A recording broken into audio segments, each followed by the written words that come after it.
Halo teman-teman, Assalamualaikum warahmatullahi wabarakatuh. Berjumpa lagi di Akuntansi Indonesia. Kali ini kita akan meneruskan apa itu yang namanya jurnal penyesuaian. Sebelumnya kita telah membahas beberapa apa itu namanya keterangan atau beberapa informasi yang terkait dengan jurnal penyesuaian. Maka kali ini kita akan mencoba mengulas tentang jurnal penyesuaian.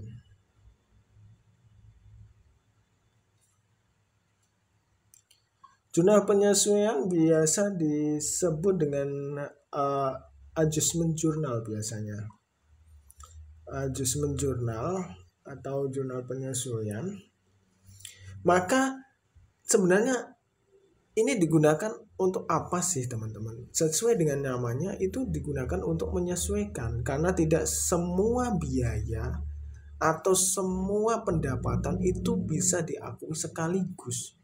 Contohnya apa? Contohnya adalah misalnya pendapatan yang diterima di muka atau biaya yang dibayar di muka atau biaya diterima di kemudian hari atau pendapatan yang diterima di kemudian hari atau misal juga ada yang namanya penyusutan dan lain sebagainya. Ini banyak model-modelnya tergantung dari transaksi perusahaan itu sendiri. Tapi yang paling sering itu adalah biaya diterima di muka, apa biaya pendapatnya yang diterima di muka atau biaya dibayar di muka.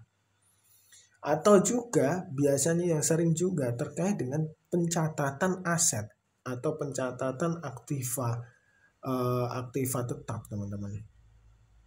Biasanya itu yang terkait dengan depresiasi biasanya itu. Depresiasi itu apa sih Kak? Nanti next kita bahas satu persatu. Tapi di sini kita fokusnya adalah pada jurnal penyesuaian.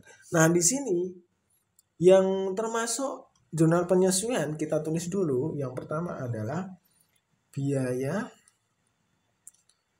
dibayar di muka. Contohnya apa teman-teman? Misalnya asuransi. Terus misalnya ada iklan, ada DP, atau misalnya bayar perlengkapan,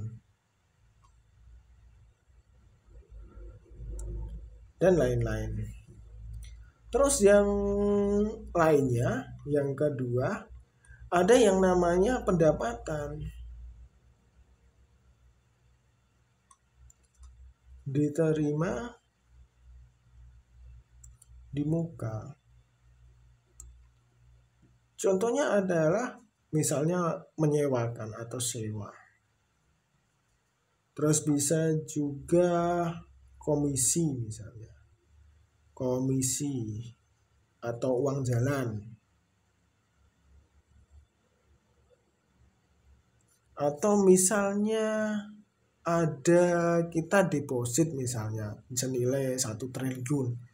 Tapi dengan catatan kita menerima bunganya di depan. Misalnya itu juga bisa.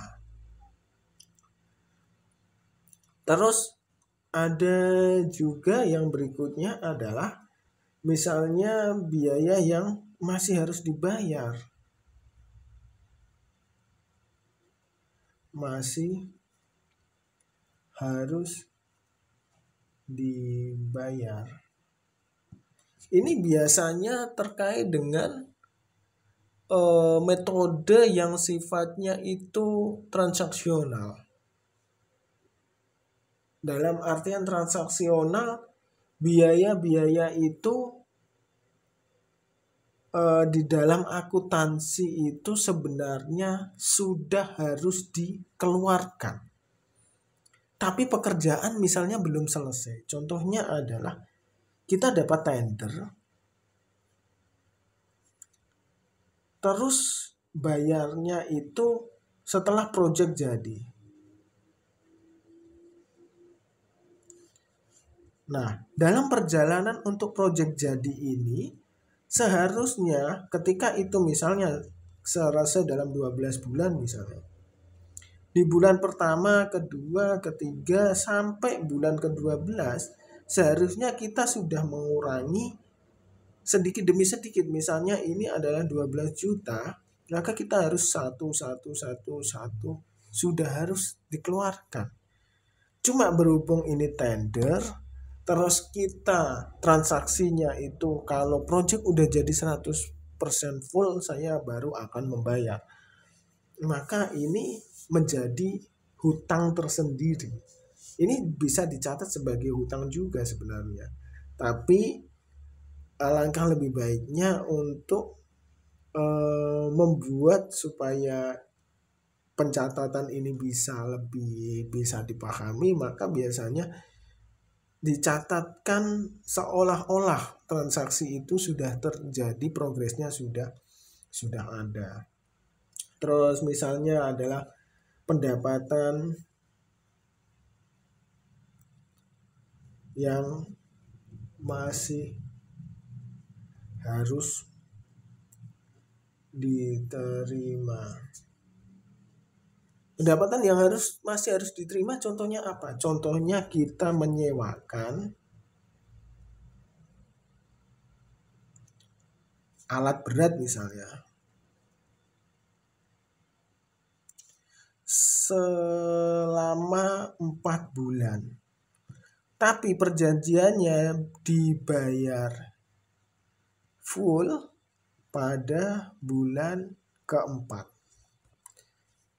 Maka bulan 1, bulan 2, bulan 3, bulan 4 kita mengakui pendapatan, kita harus mengakui pendapatan bulan pertama, kedua, ketiga, keempat. Karena apa? Karena kita menganggap bahwa barang itu telah kita sewakan di bulan, misalnya ini Januari, di bulan Januari kita sewakan, di bulan Februari kita sewakan, di bulan Maret kita sewakan, April kita sewakan. Tapi pada kenyataannya uangnya belum ada, maka itu menggunakan pendapatan yang masih harus diterima. Seperti itu teman-teman. Oke, yang kelima apa? Yang kelima adalah penyusutan. Dan penyusutan ini mau tidak mau di setiap perusahaan itu pasti ada dan pasti mengalami. Oleh sebab itu, maka teman-teman mau tidak mau itu harus mempelajari jurnal penyesuaian teman-teman. Karena ini begitu penting. Misal kita tidak menggunakan di empat nama ini karena kita sifatnya adalah penjualan cash basis atau langsung. Tapi di sini di penyusutan ini kita harus, karena ini mau tidak mau itu ketika kita mengeluarkan uang katakanlah 1M untuk bangun gedung, pajak tidak mau ini langsung dikeluarkan sekali. Biasanya kalau bangunan atau gedung itu selama 10 tahun. Kalau bangunannya lebih besar lagi bertingkat 100 lantai misalnya, itu bisa 20 tahun. Kalau kendaraan harus 4 tahun. Kalau kendaraan yang harganya mahal bisa 8 tahun. Seperti itu teman-teman. Jadi teman-teman kalau bisa pelajarilah tentang jurnal penyesuaian ini, karena jurnal penyesuaian ini mau tidak mau itu akan sangat penting. Dan juga tidak hanya terkait dengan pengertian dasar ini, tapi nanti ada kegiatan-kegiatan yang mungkin sifatnya itu membutuhkan keterkaitan dengan jurnal penyesuaian. Seperti apa? Seperti kalian misalnya di sini di asuransi, di iklan, terus di perlengkapan, di sewa, di komisi. Ternyata kita tidak mempelajari jurnal penyesuaian karena kita anggap jurnal penyesuaian itu tidak penting. Ternyata kita ketika mengerjakan tender, dikasih uang jalan. Dikasih uang jalan sebelum tender itu berjalan. Mas, saya kasih uang jalan sebesar katakanlah tender itu nilainya 100 juta. Kita dikasih uang jalan katakanlah 1 juta atau 10 juta di depan. Tapi nanti kalau tender selesai itu ikut kepotong ya Mas, atau kalau tender itu berjalan itu ikut kepotong. Nah, tender uang jalan ini loh, uang yang ada di depan ini, kita bisa menganggapnya sebagai hutang. Dan ketika nanti tender jalan kita keluarkan hutang itu dan kita input lagi sebagai sebuah pendapatan, atau mungkin kita catat sebagai DP atau pendapatan diterima di muka. Dan ketika itu nanti dilaksanakan, maka dia akan dikeluarkan. Seperti itu. Semua tergantung dari persepsi masing-masing. Tapi yang namanya penyusutan ini biasanya tetap menggunakan jurnal penyesuaian, teman-teman. Seperti itu, semoga bermanfaat dan sampai jumpa di video selanjutnya. Wassalamualaikum warahmatullahi wabarakatuh.